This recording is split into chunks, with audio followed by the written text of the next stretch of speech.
భార్య పుట్టింటికి రాలేదని ఒక భర్త ఎంతకి తెగించాడంటే రీసెంట్ గా జూలై 19న రాజస్థాన్ లోనైతే జరిగిందండి ఈ విషయం.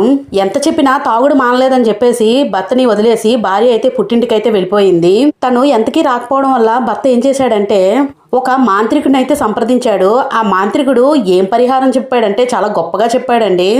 అసలు ఈ రోజుల్లో కూడా ఇలాంటి మాంత్రికుల్ని నమ్మి అనవసరంగా ప్రాణాలను ఎందుకు పోగొడుతున్నారో నాకు అర్థం అవట్లేదు.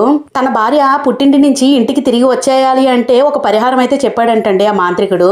అదేంటంటే ఒక చిన్న పిల్లవాడిది ఏదైనా రక్తం అవని అలాగే గుండెకాయ అవని కాళీమాత అమ్మవారి పూజలో పెట్టి పూజ చేస్తే వాళ్ళ భార్య తిరిగి వచ్చేస్తుందటండి.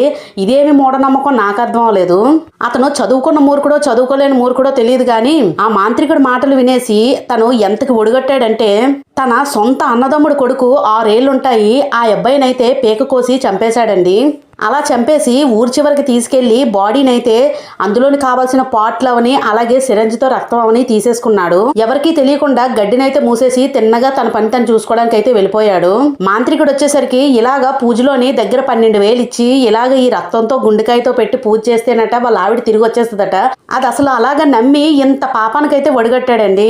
చివరికి ఆ బాబు వాళ్ళ అక్క ద్వారా పోలీసులకైతే సమాచారం ఇవ్వగానే వెంటనే పోలీసులు రంగంలో దిగి ఆ మాంత్రికుడిని అలా అతన్ని తీసుకొని పోలీస్ స్టేషన్కి అయితే వెళ్ళి కేసు అయితే ఫైల్ చేశారు. ఒక విషయం గుర్తుపెట్టుకోండి, భార్యాభర్తల మధ్యన గొడవలు వస్తే వాళ్ళిద్దరూ కూర్చొని సమస్యను అయితే పరిష్కరించుకోవాలి. అంతేగాని ఇలాగా మాంత్రికులను పెట్టి ప్రాణాలు ఎవరికి తీసేస్తారో నాకు అర్థం అవట్లేదు. అనవసరంగా ఈ భార్యాభర్తల గొడవల మధ్యన పాపం 6 ఏళ్ల పిల్లవాడైతే ప్రాణాలు అయితే కోల్పోయాడు. అసలు ఇలాంటి రోజుల్లోని ఇలాంటివి బాగా ఎక్కువైపోయాయండి. అసలు ప్రతి ఒక్కరూ ఏదైనా ఇబ్బందులుంటే కూర్చొని పరిష్కరించుకోవాలి. అంతేగాని ఇలాంటి పాపాలకైతే ఒడిగట్టకూడదు. గుర్తుపెట్టుకోండి.